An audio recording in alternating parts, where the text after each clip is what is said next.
So I have this fun question for us today. Should you be drastically discounting your course and doing big sales? Is that a good or a bad idea? And I can't wait to talk with you about it today, so let's jump in. Welcome to the Course Creators HQ podcast, helping you navigate the latest techniques for creating and marketing online courses. And now, here is your host, Julie Hood. So I get a lot of email, and I do it on purpose because I want to hear what different people are saying. I want to compare notes and hear these different opinions to the point where it's not unusual on one day to get complete opposite posts from different people. So one person will say, go do this. And then a few emails later, somebody else will say to do the exact opposite. It's kind of hilarious, actually. But I've realized that can be really, really challenging, especially for new people. If you end up on multiple lists and you're getting these same kind of messages, what are you supposed to do and how do you decide what to do? So that's part of the goal of this Course Creators HQ podcast is I want to give you different perspectives so you can sit down and think about where you fall when there is a range of choices. And the good news is you get to decide how you want to land. So today's discussion is all about an email that I got this week and sort of how I feel about it. So the author of this email felt that big discounts on your courses were a huge turnoff. She felt that giving like a 50% or a 90% discount on your course really devalued your offer. And while maybe there's something for doing that, like on a Black Friday special, that might be a good time for some kind of drastic discount like this. But in general, she felt like discounts were bad for a couple reasons. One, it lowered the perceived value of your course. It might anger previous students who had paid a higher price. And she thought it taught people to only wait for you to be offering sales. So here's my thought on this, because we have very, very different opinions about it. So imagine for a moment that you go to the department store and you get an incredible price on a pair of Nike tennis shoes. To me, does that devalue the shoes? Like, are they worth less because you got a good price? I don't think so. That just means you're a really good shopper. You found a good special and good for you. So I disagree with the perceived value concept. Like, the value doesn't change based on what I pay. The value is the same. It just affects how good of a price I got for it. So that's my opinion. And then there's a few more things, kind of some nuances to this that I think we can talk about. The first one is I do not discount my signature program. So my 5-month, 24-hour Course Creator daily coaching, where we work together for 5 months, I know how much effort I put into that, how much time it takes to make it happen, and how much it's worth to my students. And that they're getting 10 times what they're paying in value for that program and all the attention that they get from me. So that does not get discounted. However, my other programs, especially some of the things where I don't actually have to put effort into delivering them, where it's things like DIY trainings or things that they can go do on their own, I might discount those sometimes because I really, really love giving my podcast listeners, my email readers, I want to give them a reward for opening my emails and checking out my offers. So if they get an incredible deal, then good for them for paying attention. You know, if you listen to this podcast and you happen to catch something that somebody else doesn't because they missed this week's episode, well, I feel bad for them, but good for you. And I think it encourages more listening to podcasts, more reading of emails when people know there could be specials that if they pay attention, they can get a hold of. Now, what about the really drastic discounts, where people will discount something 50% or sometimes even 90%, is that a good idea or not? And sometimes I think it can be, because new people who are checking you out may need those drastic discounts to feel like they are making a good purchase at low risk. So let me explain what I mean here. I believe in something called the Plunk Down Factor, and that's that potential students will plunk down their credit card if they don't feel like it's a high-risk situation and the price is appropriate. Usually a discounted price or a lower price. And they don't have to think too hard about it because, okay, if this turns out to be bad, I don't lose that much money. And that's really kind of how the brain works around it. It's not like a big expensive investment that I'm going to have a lot of regret if by chance it isn't any good. So as long as you're able to deliver a really good program, even at this discounted price, sometimes I think you can get a hold of potential students that you would not get to purchase otherwise. They're checking you out. They want to see if you deliver. So I know I don't risk let the first thing I'm going to buy from someone is their $1,500 program. I've gotten burned way too many times with inferior courses and offers. But give me a big discount, I may just try you out. So in fact, today I got an email from a gal that I've been following for a while. I kind of like what she says. The last thing I got from her was some huge, I think it was like a $6,000 offer. And I was like, yeah, not even going to consider that. But today she sent a really, really discounted offer. In fact, so low I was shocked. I think it was actually $6 for the one thing that she was offering, and then she had a $27 upsell. So in total it was $33. And I thought, okay, I will try you out for that and see how good it is. So then once I get in there, I haven't had a chance to look at it yet, but then I want to see, okay, you offered this at a big discount.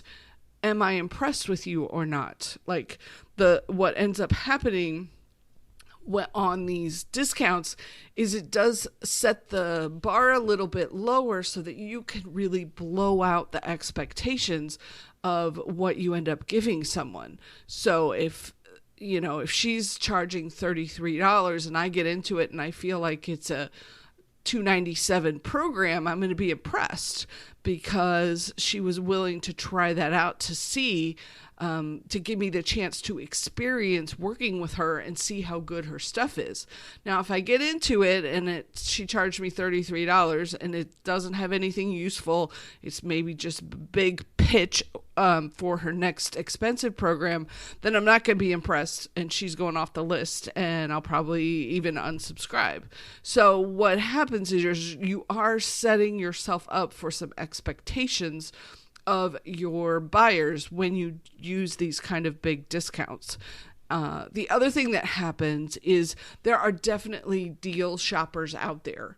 People who only buy when they can get really good specials. And you get to decide if you want those to be your customers and your students or not. I love those folks. That's great. If the only thing they want to buy are when I have really good deals, that's fine. Maybe at some point they'll upgrade and we'll get to do something else. But otherwise, hopefully I'm able to help them out and give them a good special. I also, just so to give you a little more behind the scenes on how this works, I also use flash sales to test my pricing because I want to know, okay, what price point is actually the most useful for my audience. Like at what price point does this get the maximum number of sales? So I'll do flash sales at lots of different ranges and kind of see, like, is this working? Is this not working? I did this with a 3-month, like a 90-day coaching. I wanted to see, would more people sign up when I hit a price point that was lower, just to see. And I was very pleasantly surprised with that test. So that's another reason for me to use flash sales, because you don't have to move your price permanently. You know, the trick to these is the time limited option. So, you know, this is only good for a certain amount of time. Usually mine are a few days, maybe a week, but oftentimes I'll do them over a weekend. And just to see, like, what happens. I'm always wanting to test a lot of different options and see how they work and see how they could potentially fit. The other thing that you can do, and this is a little bit tricky, but this is an option, is sometimes if you have a program that you haven't completely filled and you want to get more people into it, you can use a strategic flash sale to help fill it. And by this, I mean you don't necessarily offer it to everyone because you've already had people sign up at the regular price.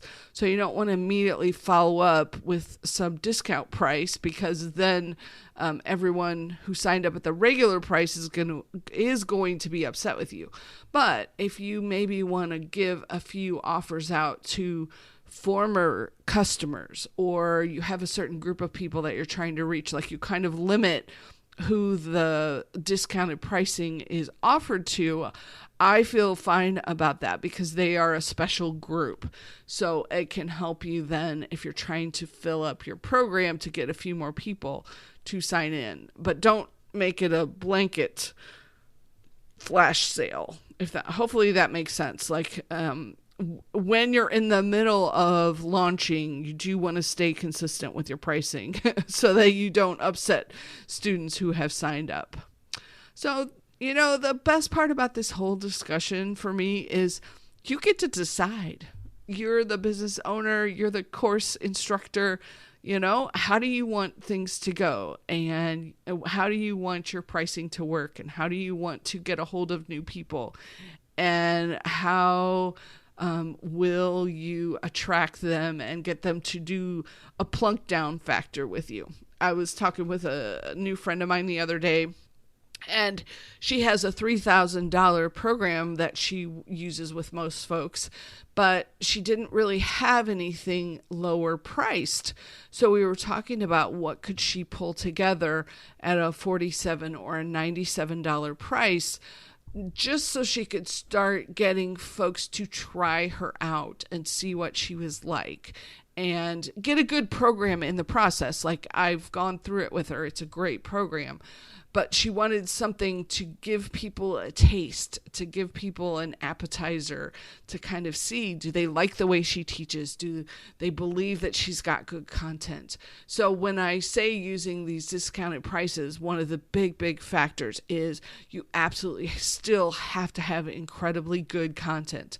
You can't just throw up things and say, oh, it's cheap, so I don't have to make it worthwhile. It still has to be a good use of your students' time. It has to give them good value, has to give them good content, good answers, get that result that you promise for them. So I'm not saying by any means that you cut your quality. I'm just saying that I feel like strategically sometimes these kinds of special offers can help you reach new students that maybe you wouldn't. So I'm so curious what you think about this. Like, if you agree or if you do feel like these cutting prices is a bad idea. So feel free, come message me on Instagram and let me know what you're thinking. Or I may go over and try to do a poll at one point, either on LinkedIn or maybe on Instagram, and just kind of see, do you like when people do flash sales? Do you buy them? And do you want to see more of them?